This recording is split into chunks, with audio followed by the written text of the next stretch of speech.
अस्सलामु अलैकुम प्यारे दोस्तों, आज की इस वीडियो में हम आपको कुरान करीम के ऐसे मौजज़े के बारे में बताने वाले हैं जो एक मैयत के साथ हुआ, जिसको देखकर तमाम गांव वाले हैरान हो गए और सोचने लगे कि ऐसा क्यों हुआ। दोस्तों, बेशक कुरान पाक अल्लाह ताला की किताब है और इसमें हर जवाब मौजूद है। अगर आप भी यही मानते हैं तो इस वीडियो को आप एक लाइक ज़रूर करें और कमेंट में अल्लाहु अकबर ज़रूर लिखें। प्यारे दोस्तों, एक मर्तबा किसी गांव में मुसलमान का इंतकाल हो गया और जब किसी मुसलमान का इंतकाल हो जाए और हालत ऐसी बन जाए कि उसके घर में कोई मौजूद ना हो और उसके रिश्तेदार का मालूम ना हो, तो गांव वाले और उसके इर्द गिर्द के लोग ये जिम्मेदारी संभाल लेते हैं कि इस दुनिया को छोड़कर जाने वाले को हम गुस्ल देंगे और इसका दफनाने का इंतज़ाम किया जाएगा। और इसी तरह जब एक मुसलमान का इंतकाल हुआ तो उसके घर में कोई न था जो ये सारे काम अंजाम देता, इसलिए गांव वालों ने ये जिम्मा लिया कि इस मुसलमान को गुस्ल दिया जाएगा और गुस्ल के बाद जिस तरह से जनाजे की तैयारी की जाती है उसी तरह से उस मुसलमान भाई के जनाजे की तैयारी की जाएगी। तो उस मुसलमान के जनाजे की पूरी तैयारी करने के बाद नमाज़े जनाजा का ऐलान हुआ। फिर मोहल्ले वाले और गांव वाले मैयत को लेकर कब्रिस्तान पहुंच गए। कब्रिस्तान पहुंचकर इस शख्स की नमाज़े जनाजा अदा की गई। नमाज़े जनाजा के बाद इसके कब्र की खुदाई का आगाज़ किया गया। प्यारे दोस्तों, कब्रिस्तान के हवाले से हम सब जानते हैं, अक्सर कब्रें बहुत पुरानी हो जाती हैं, उनका नामो निशान मिट जाता है। इस मुसलमान की कब्र भी एक ऐसी पुरानी कब्र के पास बराबर में खोदी जा रही थी। प्यारे दोस्तों, जब इसकी कब्र की खुदाई की जा रही थी तो बराबर वाली कब्र कमज़ोर होने की वजह से नीचे बैठ जाती है, जिसकी वजह से कब्र के मुर्दे के पांव नज़र आने लगे। और जो लोग नई कब्र की खुदाई कर रहे थे तो इन्होंने जब पुरानी कब्र में देखा तो वो लोग बहुत खुश हो गए और मुस्कुराने लगे। प्यारे दोस्तों, जब इन्होंने देखा कि इस कब्र के अंदर गुलाब के फूल खिल रहे हैं और ये देखकर लोग हैरान हो गए।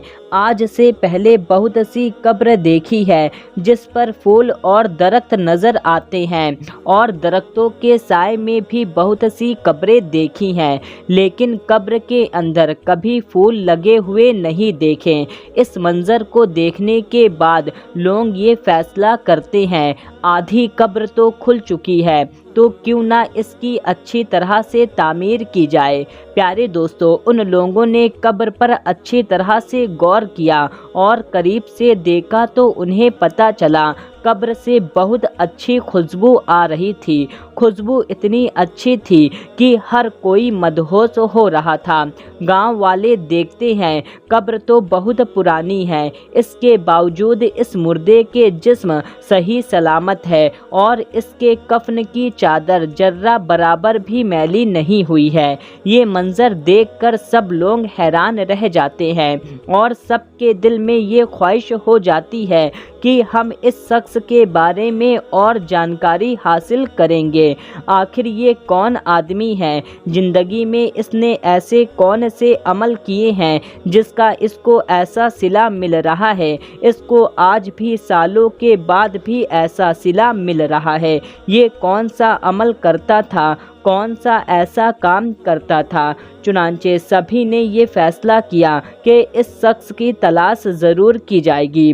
प्यारे दोस्तों, इसकी कब्र को मिट्टी डालकर बंद कर दिया जाता है और जो जनाजा साथ लाए थे उसे भी दफन कर दिया जाता है। फिर उसके बाद लोग आसपास के गांव में फैल जाते हैं और इस कब्र के मुर्दे के घर वालों की तलाश शुरू कर देते हैं।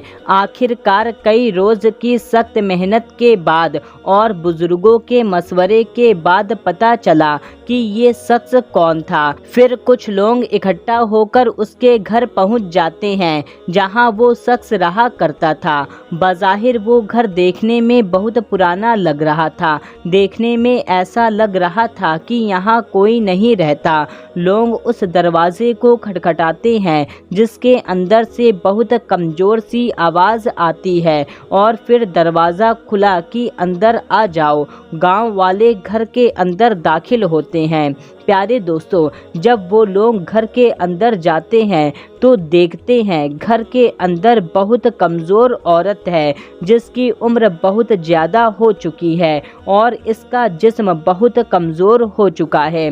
चुनांचे लोग उसके पास बैठ जाते हैं और उससे सवाल करते हैं कि कब्रिस्तान में एक जगह पर एक कब्र बताया गया है, उस कब्र में मुर्दे का ताल्लुक आपके घर से है, तो आप हमें बताएं वो कब्र किसकी है और हमें ये भी बताएं। हमने कब्र में बहुत अजीब मंजर देखा है। जिस कब्र के अंदर से खुशबू आ रही है, कब्र के अंदर फूल खिल रहे हैं। कब्र से मुर्दे का कफन सही सलामत था, उसका कफन तक मैला नहीं हुआ था। आखिर वो शख्स कौन था और उसने अपने ज़िंदगी में ऐसे कौन से आमाल किए जिसका बदला उसको इस तरह से मिल रहा है। ये सब सुनकर वो बूढ़ी औरत खामोश रही और कहती है, जिस कब्र का तुम जिक्र कर रहे हो वो मेरे शौहर की कब्र है। जवानी में तो उसका इंतकाल हो गया था और वो मुझे छोड़कर चले गए थे। लोगों ने सवाल किया, आपके शौहर ऐसा कौन सा अमल करते थे जिससे कि आज भी उनका जिस्म सही सलामत है और कब्र से खुशबू आ रही है? तो वो औरत कहती है, मुझे तो ज़्यादा याद नहीं क्योंकि मेरी याददाश्त कमज़ोर हो चुकी है, लेकिन हाँ, एक ऐसा अमल ज़रूर था जो मुझे आज भी याद है।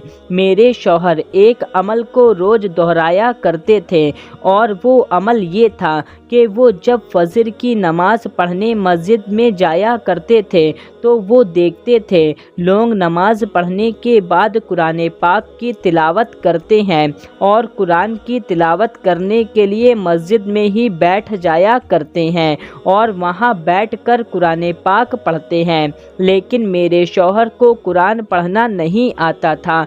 वो इस बात पर बहुत गमगीन होते थे और रोने की हालत में रहकर घर आ जाया करते थे और आकर कहते थे, मैं कितना बड़ा बदनसीब हूँ, मुझे कुरान पढ़ना नहीं आता। और घर में रखे हुए कुरान पाक को अदब से चूम कर सीने से लगा लेते थे।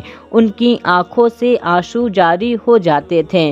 कुरान को खोलकर उसके सामने जो आयत आती उस पर अपना हाथ फेरते और कहते, ऐ अल्लाह, तूने इस किताब में जो कहा है वो हक है और तू सबसे बड़ा सच्चा है और तेरी किताब सच्ची है। और वो काफ़ी देर तक मुख्तलिफ अल्फाज पर हाथ फेर फेर कर ये दोहराया करते थे और उसके आंसू लगातार बहते थे। उसके बाद वो कुरान पाक को चूम कर उसे सीने से लगा लेते और फिर उसे अपनी जगह पर रख दिया करते थे। ये काम मेरे शौहर रोज़ आना किया करते थे और मुझे लगता है ये वही काम है जिसकी वजह से आज उन्हें ये इनाम मिल रहा है। तो दोस्तों, आपने देखा कि कुरान पाक से सिर्फ मोहब्बत करने का क्या इनाम मिलता है। तो ज़रा सोचें, जो कुरान पाक को रोज़ पढ़ते हैं और मोहब्बत करते हैं उनका आलम क्या होगा। दोस्तों, कुरान पाक से मोहब्बत करने वाले इस वीडियो को दूसरों तक ज़रूर शेयर करेंगे। मिलते हैं, तब तक के लिए अल्लाह हाफिज़।